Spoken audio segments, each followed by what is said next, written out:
എന്താണെങ്കിൽ നമ്മളെല്ലാവരും കണ്ടുമുട്ടി, എല്ലാവരും അവരുടേതായ എല്ലാ സന്തോഷം പ്രകടിപ്പിച്ചു, നന്ദി പറഞ്ഞു. എല്ലാവരുടെയും ആ ഒരു ഇലക്ഷന്റെ സന്തോഷം എല്ലാവരും ഷെയർ ചെയ്തു.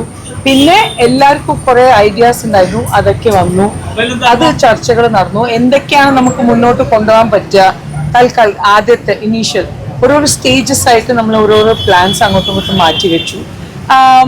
നല്ലൊരു പോസിറ്റീവായ അല്ല, എനിക്ക് തോന്നുന്നു ഞാൻ ഇത്രയും കമ്മിറ്റിയിലിരുന്ന് ഇത്രയും ഒരു കൺസ്ട്രക്റ്റീവ് ഒരു എക്സിക്യൂട്ടീവ് മീറ്റിംഗ് നടന്നിട്ടില്ല. So I was very happy. പിന്നെ നമുക്ക് ലഞ്ച് ബ്രേക്ക് ഉണ്ടായിരുന്നു. എല്ലാം ആഘോഷമായിരുന്നു. ബിക്കോസ് നമ്മൾ പിന്നെ ഇപ്പോഴത്തെ കൈനീട്ടാണെങ്കിലും സഞ്ജീവനി ആണെങ്കിലും ഇൻഷുറൻസ് ആണെങ്കിലും അതൊക്കെ ഇപ്പോൾ എപ്പോഴൊക്കെയാണ് റിന്യൂവൽസ്, അങ്ങനത്തെ കുറേ കാര്യങ്ങൾ നമ്മൾ അങ്ങോട്ടും ഇങ്ങോട്ടും മനസ്സിലാക്കാൻ നോക്കി. ആൻഡ് എപ്പോഴൊക്കെയാണ് നമ്മൾ ഈ ഇൻഷുറൻസ് ഇരിക്കുന്ന 2 മാസം കഴിഞ്ഞാൽ റിന്യൂ ആവും. പിന്നെ വരാൻ പോണ ഷോസ് എങ്ങനെ ചെയ്യാൻ പറ്റും, ഏതൊക്കെ രീതിയിലാണ് നമ്മൾ ഇത് ചെയ്യേണ്ടത്, അങ്ങനെ കുറേ സബ് കമ്മിറ്റീസ് നമ്മൾ ചർച്ച ചെയ്തു. ഏതൊക്കെ മെമ്പേഴ്സ് നമ്മൾ ഇൻക്ലൂഡ് ചെയ്യണം, ആരൊക്കെ എവിടുന്നൊക്കെ. അപ്പോൾ കുറേ ചർച്ചകളാണ്. Constructive meeting. എല്ലാവർക്കും ആദ്യമായിട്ട് അറിയേണ്ടത് ഇത്തരത്തിൽ പരാതികളെ സംബന്ധിച്ചുള്ള ചർച്ചകളും കാര്യങ്ങളും ഒക്കെ ഉണ്ടായിരുന്നു എന്നുള്ളത്, വിവാദങ്ങളും കാര്യങ്ങളും ഒക്കെ. എന്ത് വിവാദം?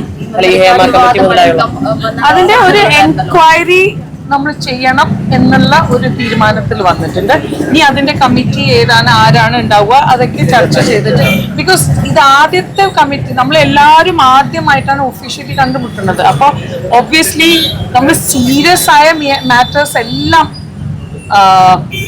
ഡൈല്യൂട്ട് ചെയ്യാതെ അത് ഭയങ്കര ഇമ്പോർട്ടൻസ് കൊടുത്തിട്ട് തന്നെയാണ് ചർച്ച ചെയ്തത്. പക്ഷെ ആരൊക്കെയാണ് എൻക്വയറി കമ്മിറ്റിയിൽ വരിക, പക്ഷെ അത് പരിഗണിക്കും.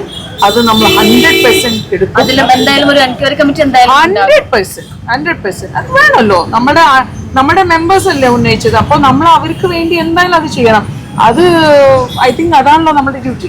എന്തെങ്കിലും ഡെഡ് ലൈനോ കാര്യങ്ങളോ എന്തെങ്കിലും ഫിക്സ് ചെയ്തിട്ടുണ്ടോ? ആദ്യം ആരൊക്കെയാണ്, ബിക്കോസ് ഇപ്പോൾ ഓണം വരികയല്ലേ, അപ്പോൾ അതിൻ്റെതായ അപ്പോൾ നമുക്ക് എന്തൊക്കെ ചെയ്യാൻ പറ്റും, അങ്ങനെ ആ ഒരു ഇപ്പം ആക്ച്വലി നമ്മുടെ അടുത്ത് കുറേ ചെറിയ കുറേ വേറെ കാര്യങ്ങളുണ്ടായിരുന്നു. പക്ഷെ ഇത് എൻക്വയറി കമ്മിറ്റി നമ്മൾ ഉണ്ടാക്കണം. ആരൊക്കെയാണ് അതിൽ മെമ്പേഴ്സ് വേണ്ടത്, അത് അടുത്ത ഇതിലുണ്ടാവും. അതിലൊരു ടൈം ലിമിറ്റ് കൊടുക്കും. അത് എന്താ പറയുക, ആ ടൈം ലിമിറ്റിൽ ഇതിൻ്റെ എന്താണ് കറക്റ്റായിട്ട് അവർ പറയും. ഏത് എൻക്വയറി ടീം. മെമ്മറി കാർഡ് വിവാദം സ്പെസിഫിക് ആയിട്ടാണോ അല്ലെങ്കിൽ മറ്റു കാര്യങ്ങളും എല്ലാം കൂടി ഉൾപ്പെടുത്തിയിട്ടാണോ?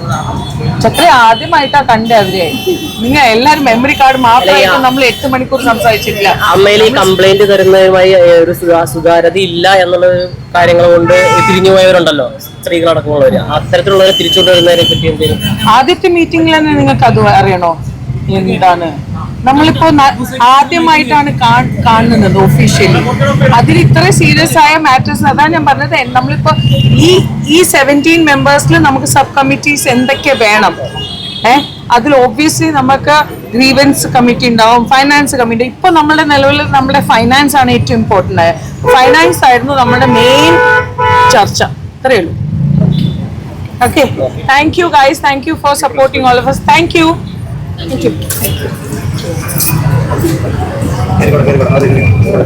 you.